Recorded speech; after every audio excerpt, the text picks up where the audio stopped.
I want to thank each and every one of you for your bravery and dedication to the ideals for which some of our finest men and women have laid their lives. I feel humbled 6,000 miles away from the theater of operation to speak on behalf of those battered in our trenches, lost sometimes in the bushes, because they have hope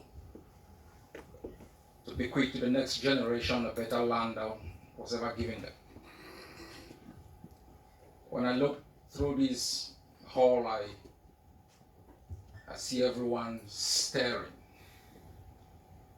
Plastered on your faces is an unquenchable desire to have something better for yourselves and for your children. I know we've gone through a period of despair, of uncertainty, partly caused by us, sometimes imposed by circumstances of historical colonialism. When I listen to all of the speakers before, I listen to a deep sense of desire, optimism, and sometimes masked with a little bit of uncertainty. I have taken this microphone to give some sense of certainty and hope to a people whose life for the past 125 years has been determined by different colonial powers. We have called for unity. We have passionately appealed to the two of us to unite. Our presence together is a testimony of that reality.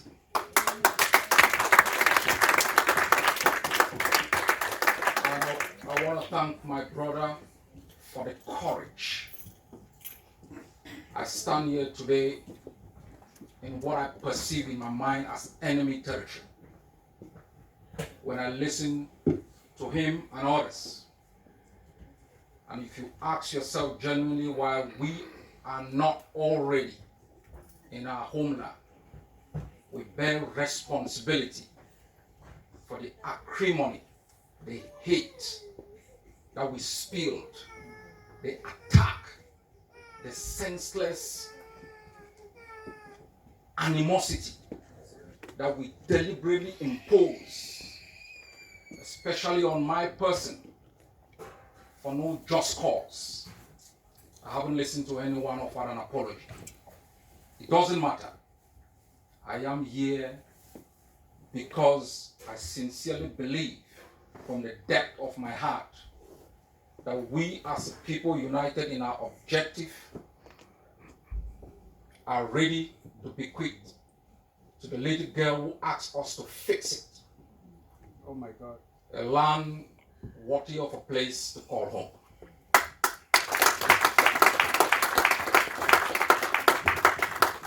My fellow Amazonians, I have come here today not to analyze, to talk about the historical discourses, injustices that have brought us here. It's well written, documented, researched, and well articulated by people who are more articulate than myself. I've come to the United Kingdom as a strategist.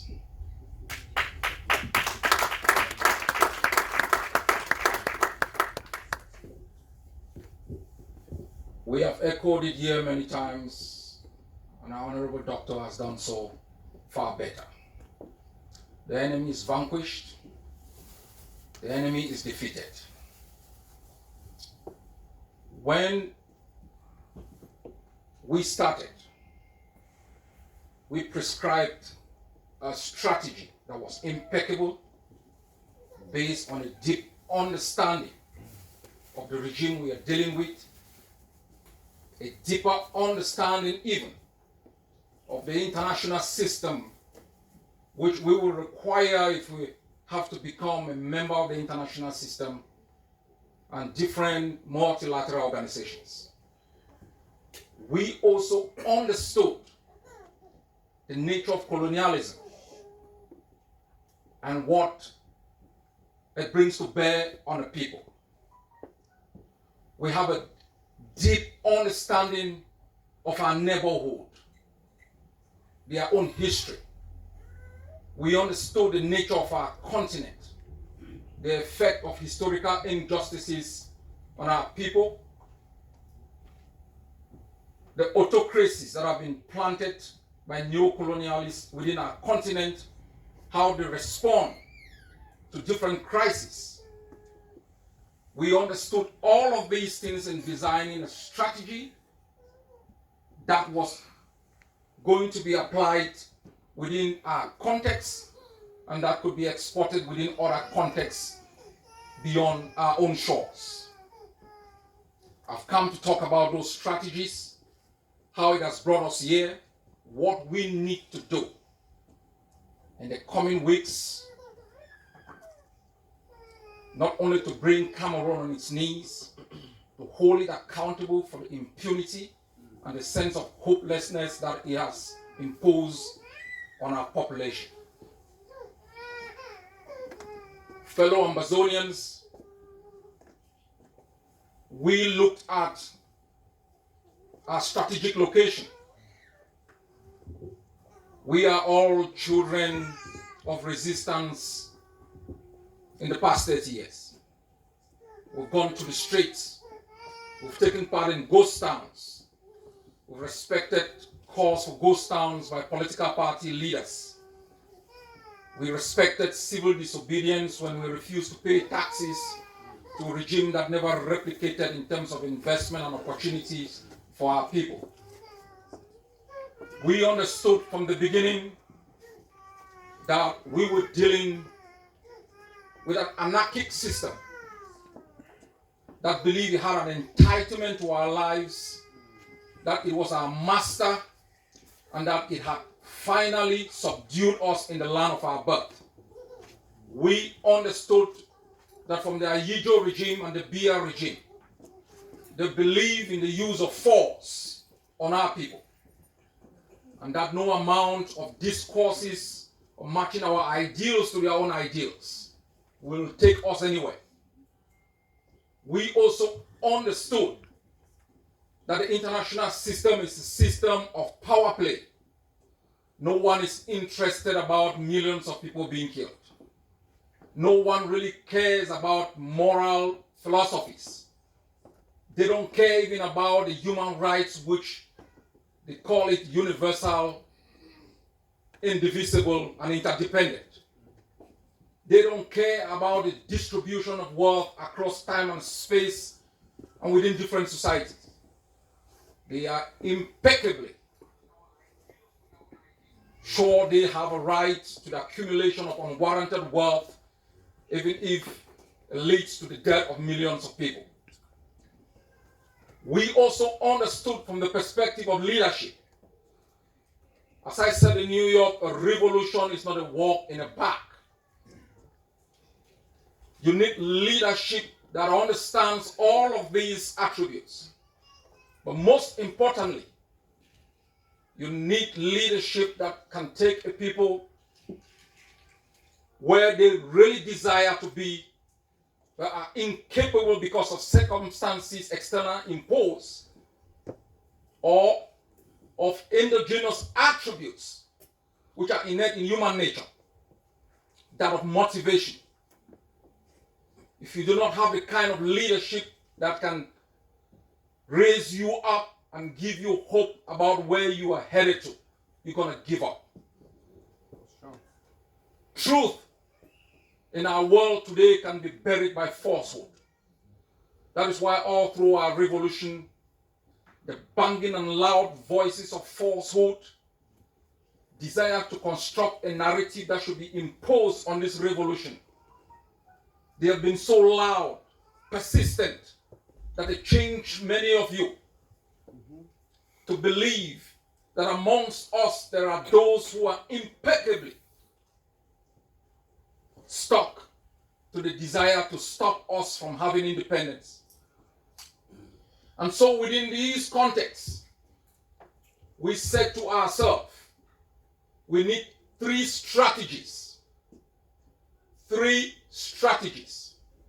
write the last chapter of our own story and pen the obituary of our neighbor. Wow.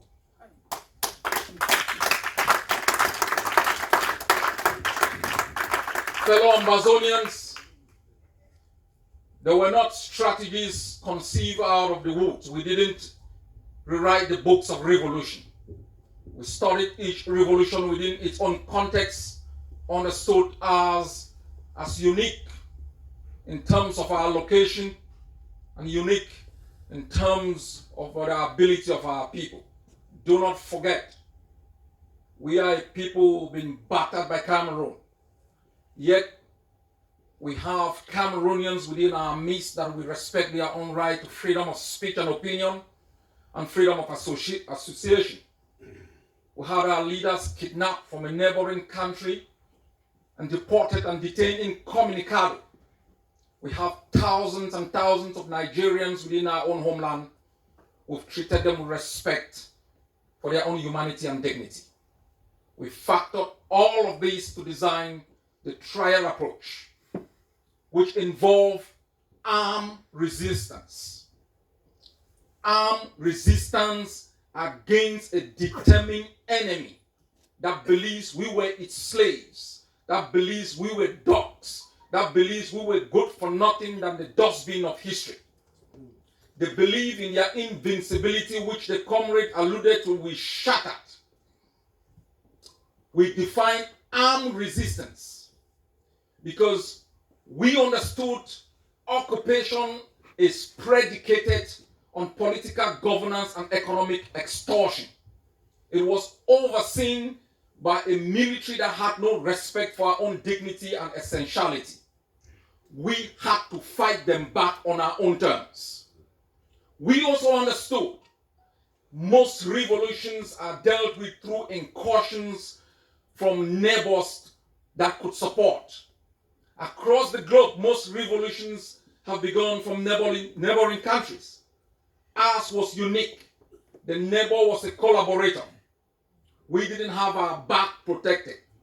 When we talked about the block by block, we prescribed a strategy that would allow each and every Amazonian within their own block to fight the enemy, humble the enemy, shatter the invincibility of the enemy.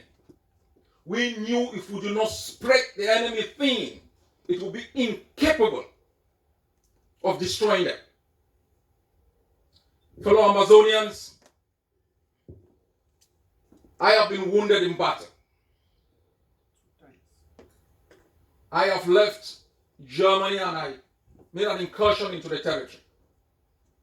I was wounded trying to take out a checkpoint on the Baffle Road.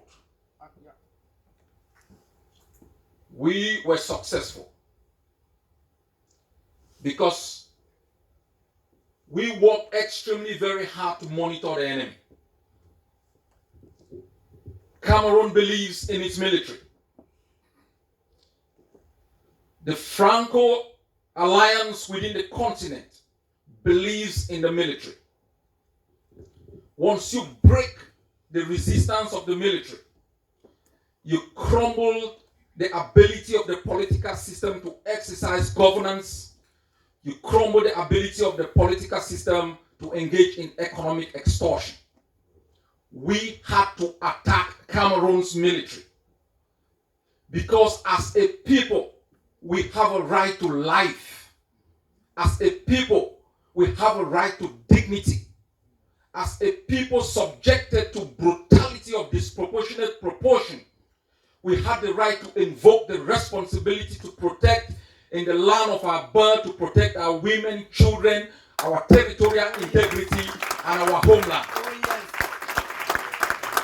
And so in prescribing this strategy, we knew we were working under the remit of international law. That is why from the first attack, I came out and defined the nature of our resistance before the enemy could define it. Oh, yes. Maybe some of you never understood it. Oh, yes. You thought it was bravado, but it was taking ownership, defining yourself before the enemy defines you. Oh, yes.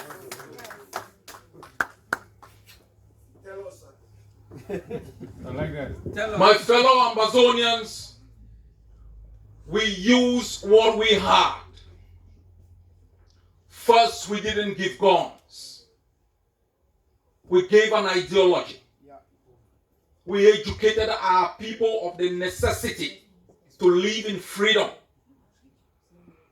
We taught them their history so they could believe in their own flag, their own anthem, to see themselves in their own true image, not in the image of the occupier.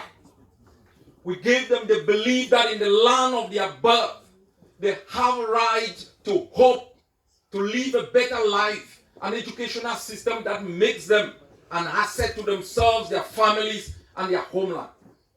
We told them of their own history, their economic opportunities that they had before the enemies rolled its tanks across our border. Oh, yes. We told them about our own system, the political system that gave them the one person, one vote, that could see a first democracy within the continent, Oh, yes. transition of power without any bloodshed.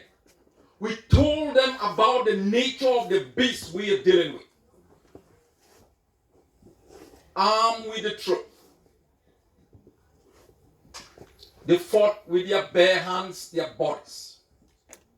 They looked for whatever was available to defend the truth, the right to life. They did it the Amber Star. They gave all of you, thousands of miles away, something you've never had in your life. Oh, yes. Hope. Oh, yes. They destroyed the curriculum of education that all of us went through. We were intoxicated to believe in Cameroun rather than Amberland. Oh, yes. You were taught to think Cameroun rather than yourself, to sing their music, adore it, and hate yours. You hated to be told you came from Njikwa. You hated to be told you came from Bomi. You hated to be told you came from Kwakwa. You hated to be told you came from Sokolo. You wanted to centralize yourself. That's why all of us from the northern states, we are all from Bamenda. It sounded more romantic than to say you came from Alabukam.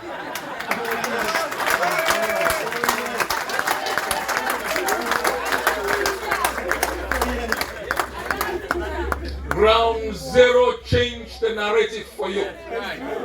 Ground Zero gave you pride in your life, in your roots, in your history. For you once again to believe in the attributes that makes you human, that makes you whole, that gives you an identity. You ask old men like Oswald, why is he called Oswald? That's right. You have old men who call themselves Lucas. Why they look us? They hate to be called Church, you hate to be called Ngum, you hate to be called Manka.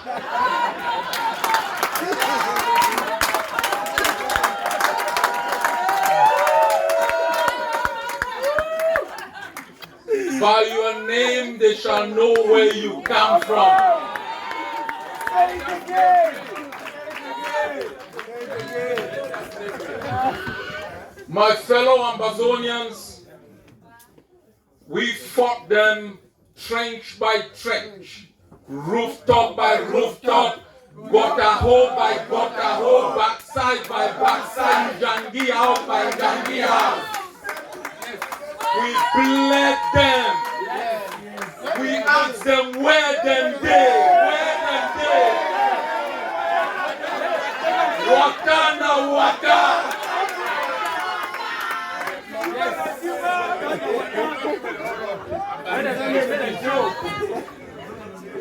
The essence of our armed resistance was to make Ambazonia ungovernable. The essence of our armed resistance was to make Ambazonia ungovernable. Under ungovernability, you achieve two things.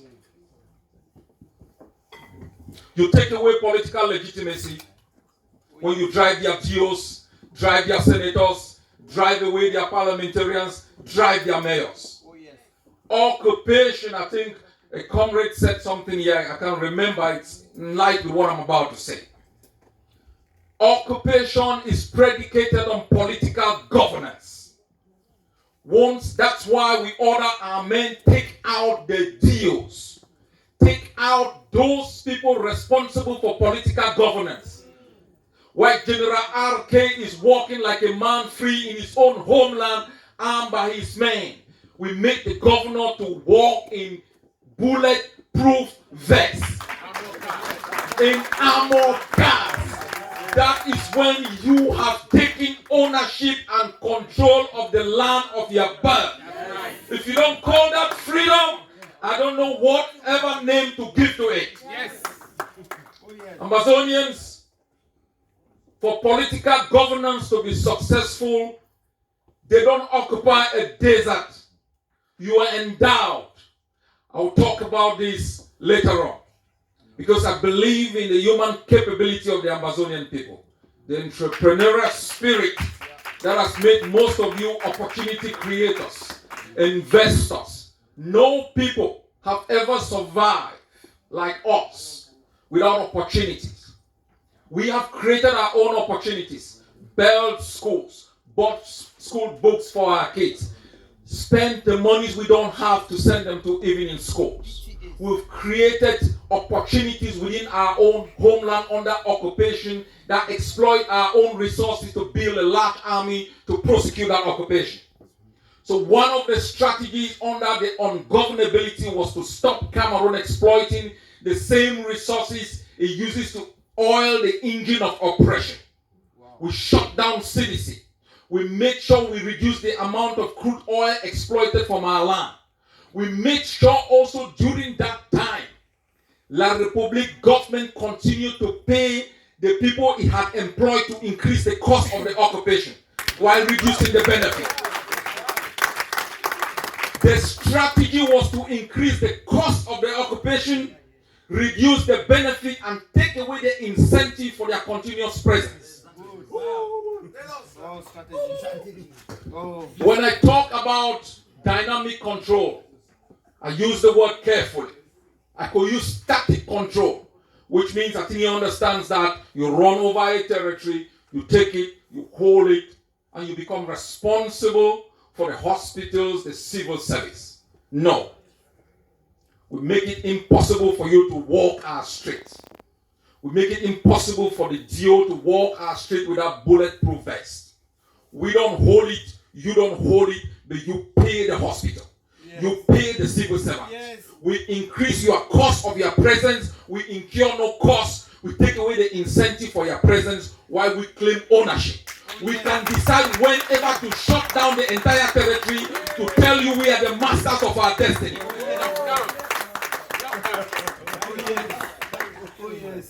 My fellow Amazonians, you can defeat them on the ground. But if you do not get the international system, you cannot recognize yourself. You can only be recognized as a state independent and part of the international system by orders. That is why the second strand of our strategy was first internationalization. Policies in the West are influenced by public opinion. Internationalization means you conscientize the international system, the citizens. He talked about, I think the comrade, he talked about his MP. You educate your community. You educate your neighbors. They influence the ideas of your MP, who pushes forth policy positions within parliament, that makes laws, that makes PMs to speak, parliaments to make. Internationalization also was very critical. Sitting here on ground zero watching, they know they are not alone. They know far away from our shores, a group of men and women brave enough to conclave in their name. You bolster them, you give them the energy to fight one more day. Internationalization was also designed because the occupation pushed many of us out of our homeland. By educating ourselves, we connect with the homeland, support one another, and keep the spirit. Internationalization gave us the opportunity to be motivated, raise the necessary resources to fund GZ. But also, it brings me to the third strategy, targeted diplomacy. You can march on the streets. If he doesn't talk to the MP, they don't understand. We had to do targeted diplomacy because we had to convince other states to recognize us. It was a well-defined strategy. Sometimes it was slow. When I talk to my brother, sometimes he's moving into some trenches talking to diplomats. My vice president and the foreign secretary and the secretary for international recognition and peace, they're going around the world talking. Because it's not about we have 500,000 people in the bushes. It doesn't trigger anything. It's about being able to sit with other diplomats and telling them why it's in the interest of the world to have Ambazonia as an independent state. We are a people, the only country that can guarantee stability in the Gulf of Guinea. Nigeria can't, Cameroun can't. So if you want to prevent international terrorism from taking root within that area, which is already happening in the northern part of Nigeria with Boko Haram and in our closest neighbors with the Delta, you have to recognize Ambazonia as an independent state. You always say we might slight South Sudan. I can tell you no, because you can look back in history where we've come from. I know that despite the differences we've had, we have the possibility of discussion, talking to one another to build the kind of synergy and compromises necessary for us to defeat the enemy. I also know that we can't go down South Sudan because we are the only people who had a free and fair election within the continent, had a transition without any bloodshed. I know that we cannot go down South Sudan because, as I said before, you could have seen it in our attitude. We have not attacked Cameroonians within our homeland. We've not attacked Nigerians within our homeland. We trust in one another. We trust in our ability. We are educated. We understand the risk of our excesses, and we know how to set the stop button. That's why we aren't going down South Sudan. So we needed to tell diplomats this reality. It is for your interest first, before our interest. If there are refugee issues, it affects you. People are stuck in the border of Mexico with Nigeria because of the crisis. Thousands and thousands, as the chief has said, are across the border in Nigeria. So it is for their interest to recognize Ambazonia. Secondly, it is for our own interest also to have a speedy resolution of this conflict so we can have a government of the people, for the people, by the people, that can tap into our own creative talent as individuals. As I have said, capture the sunlight of our society and power every home within our country. Capture the rainfall in Diboncha, which is the highest in the West Africa. Make sure you can still eat mango, as our daughter said, in the dry season. Build a society that you take pride in, that you hand to the next generation. My fellow countrymen and women, we've talked about Tuesday. We talked about Tuesday, the demonstration of power. Today, the Americans, the Brits, the French, the Swiss, and others know that Cameroon is defeated. They know it.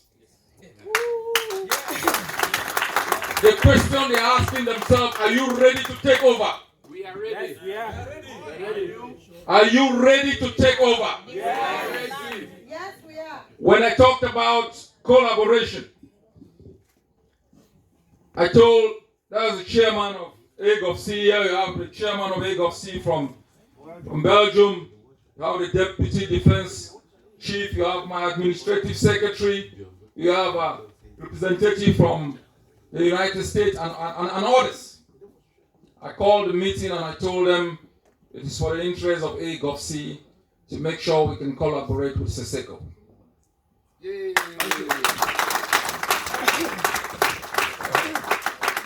And we are determined there is now a vacuum created by the defeat of Cameroun. The same kind of vacuum we saw in Syria.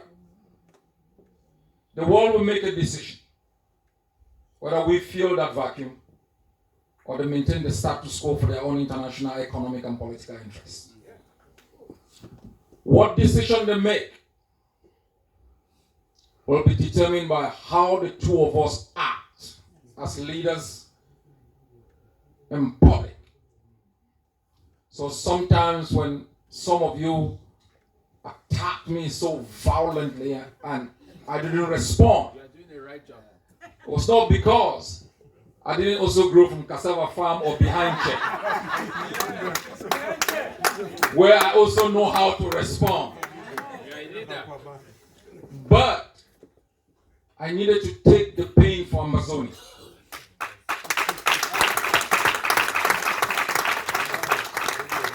If I come out and say anything, it can destroy this revolution. I took the pain. It was not easy. But I have a deep conviction that colonialism took away from us something so special. Colonialism imposed something on us.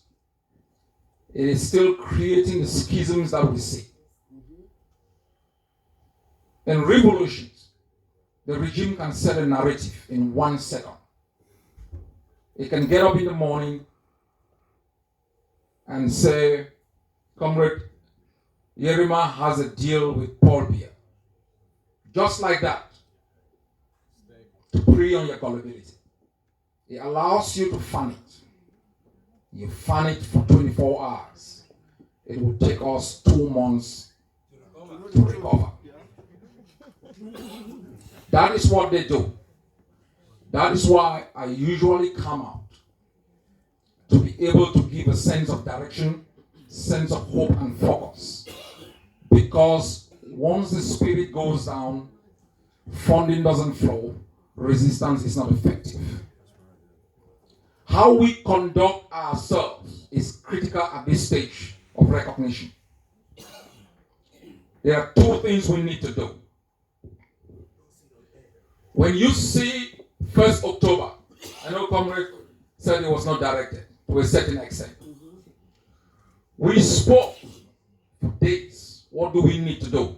Based on the moment. This is the stage for recognition. What do we need to do?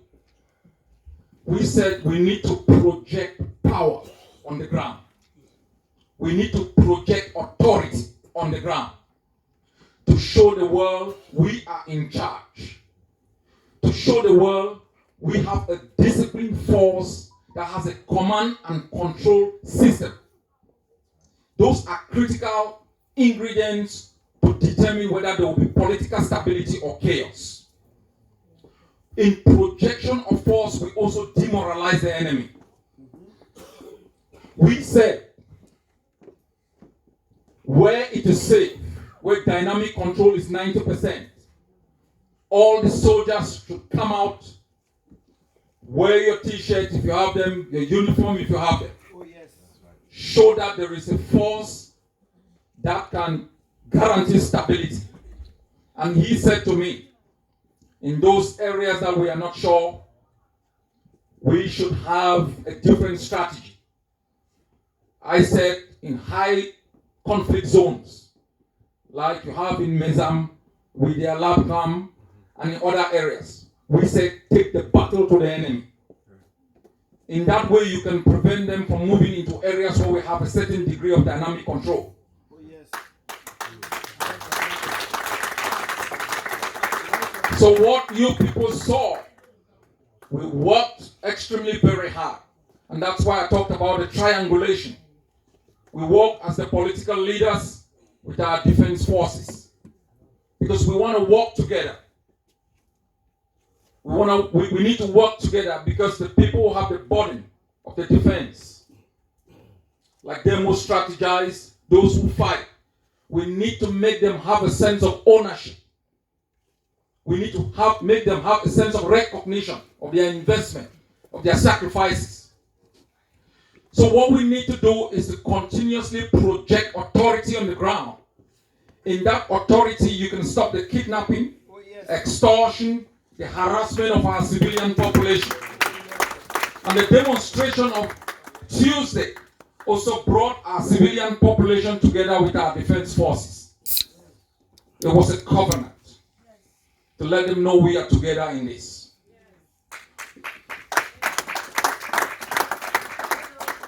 Secondly, we need to show the world as political leaders that we can bridge some differences. Governance is more tough. It's easy to fight against. It's not easy to fight for. When you liberate, the easy part of the job is done. Governance is difficult. And if we do not oil the skills of tolerance and compromise to show the world we mature enough to make some historic compromises for the interest of our liberation and for recognition, we aren't going anywhere. And that's why, as leaders, we've committed ourselves to positivism, to consultations, to working together. It doesn't mean there wouldn't be differences. We've had a couple of differences. But what we have said to ourselves, we will manage those differences. Where we disagree, where we cannot agree, we will respect it and allow the other to move forward with that particular agenda, without the other putting negativity in public. This is critical for recognition. So these two things, projection of force on the ground, will require your support.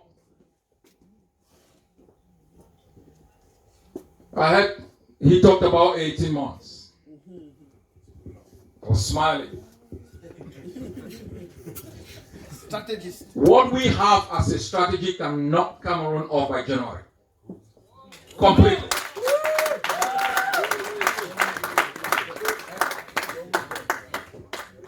The charade in Yaoundé, he gave a wonderful analysis today, and I'm still like playing it in my head. The ordinary you could make the dumb to speak. The ordinary you could move enablers from across the globe to wine and dine and facilitate the oppression of our country. When I was in the BBC studio and they asked me, why did you order the capture of John Frundi? And I said, what do you think Churchill would have done? Yes. What do you think Churchill and the United Kingdom would have done? Yes. When in the midst of bombs being rained on Buckingham Palace by Adolf Hitler, there were politicians in London asking the United Kingdom, simply submit to Germany because we are just Europeans. What do you think the United Kingdom would have done if politicians were leaving London, flying into Berlin and showing their allegiance to Adolf Hitler? And I told them, we will arrest every enabler. And I've just told the AGovC, you must instate the death penalty. You have to instate the death penalty. No people in this world, not even the Americans, in the face of a revolution that is costing the lives of our people, will tolerate those who travel to the capital of the enemy to legitimize its policies, legislate in its parliament, give the assent to its laws to prosecute war against its own people. No people in this world across time and space have ever tolerated this. And we will not be the first to tolerate those people who facilitate, legitimize the oppression, the rape of our women, and the extortion